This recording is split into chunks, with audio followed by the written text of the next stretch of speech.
तव श्री चरणी मागो जनाऊ प्रणती पला धरिबाकु मत बोलाइछु मन श्रीमंत गाइबु मागो भारत वंदन गीता पाठ पढ़िनाहु आमे शिशुगण तेने हरे क्षमा दियो ज्ञानी गुणी जन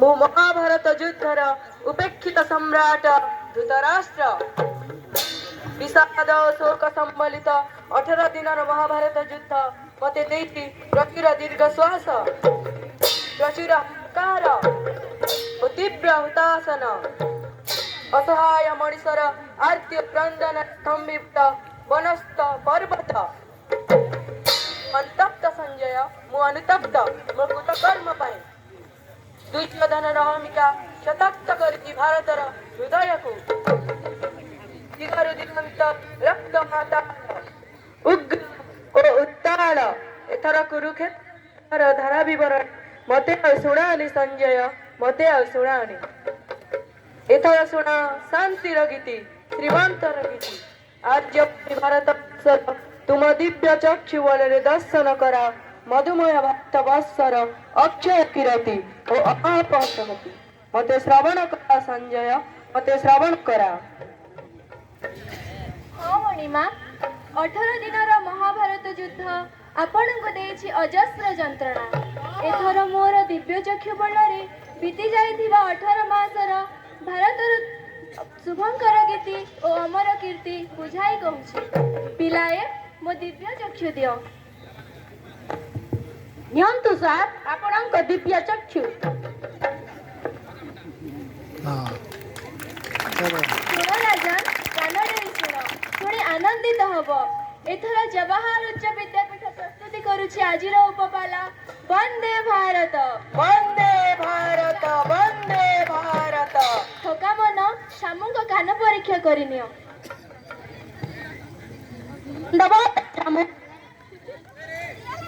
रणदुंदुबी जोगु आपणको श्रवण शक्ति लोप पाई जाइछि किछि चिंता करंतु नाही मु थका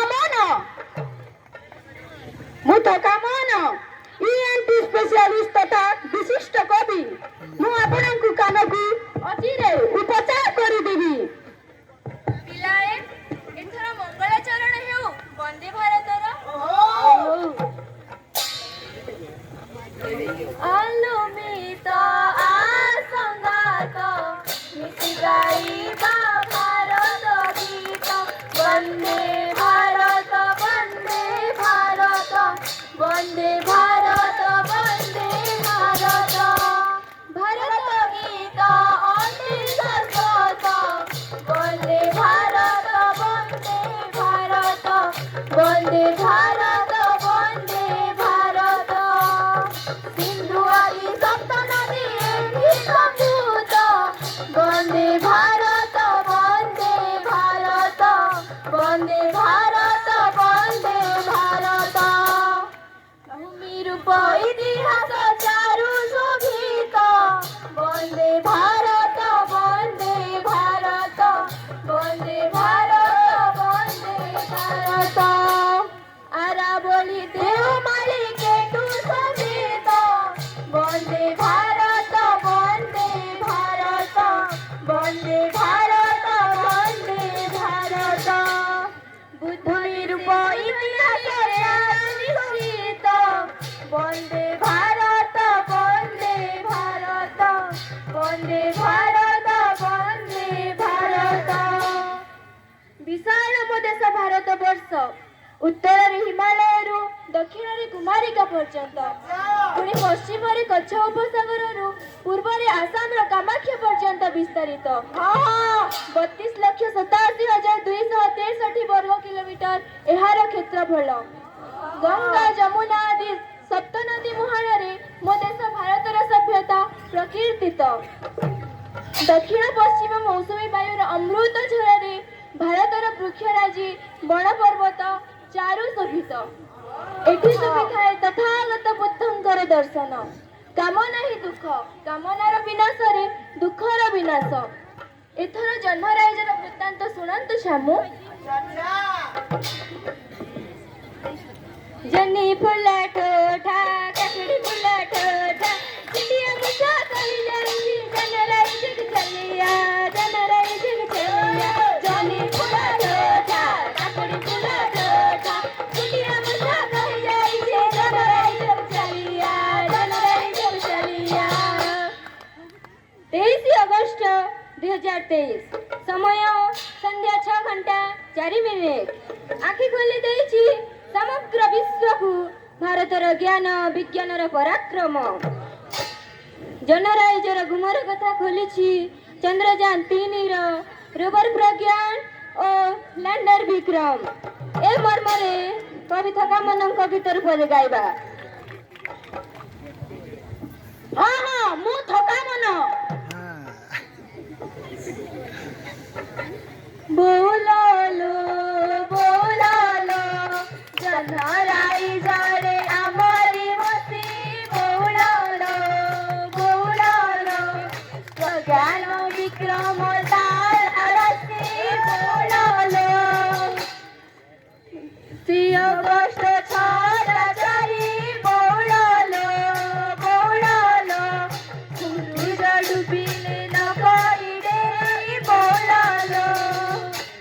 23 ସନରେ ରହିଲା ସିରି, ବୋଲାଲୋ ବୋଲାଲୋ ଫୁଙ୍କି ଦିଅ ବାରେ ଶଙ୍ଖ ମହୁରୀ, ବୋଲାଲୋ। ଇସ୍ରୋ ସଦନ ପଡ଼େ ଉଲସି, ବୋଲାଲୋ ବୋଲାଲୋ ହୋଇଲେ ପାଶ୍ଚାତ୍ୟ ବସି, ବୋଲାଲୋ। ଶିବନ ଗୁରୁଙ୍କ ଅଧା ଚାଲିଛି, ବୋଲାଲୋ ବୋଲାଲୋ ସୋମନାଥ ବସି ଆସିଲା ପଶି, ବୋଲାଲୋ। ଶୁଣନ୍ତୁ ହସ୍ତିନା ନରେଶ, ଇସ୍ରୋର ପୂର୍ବତନ ଅଧ୍ୟକ୍ଷ ଡକ୍ଟର କେ ଶିବନ ଚନ୍ଦ୍ରଯାନ 2 ଚନ୍ଦ୍ରପୃଷ୍ଠକୁ ଅଭିପ୍ରେରିତ କରି ଅକୃତ କାର୍ଯ୍ୟ ହୋଇଥିଲେ। ତାଙ୍କର ଏହି ଅସମ୍ପୂର୍ଣ୍ଣ କାର୍ଯ୍ୟକୁ ସମ୍ପୂର୍ଣ୍ଣ କରିଥିଲେ ଡକ୍ଟର ଏସ୍ ସୋମନାଥ। ତେଣୁ କାଲି ସେ ଆସିଥିଲା କେ ଶିବନଙ୍କ ଠାରୁ ଏସ୍ ସୋମନାଥଙ୍କ ପର୍ଯ୍ୟନ୍ତ।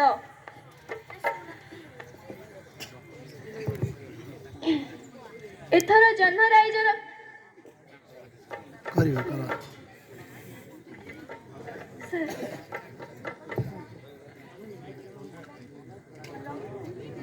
ଶୁଣନ୍ତୁ ହସ୍ତିନା ନରେଶ, ଇସ୍ରୋ ଅଧ୍ୟକ୍ଷ ଡକ୍ଟର ଏସ୍ ସୋମନାଥଙ୍କର ପ୍ରେସ୍ ବିବୃତ୍ତି।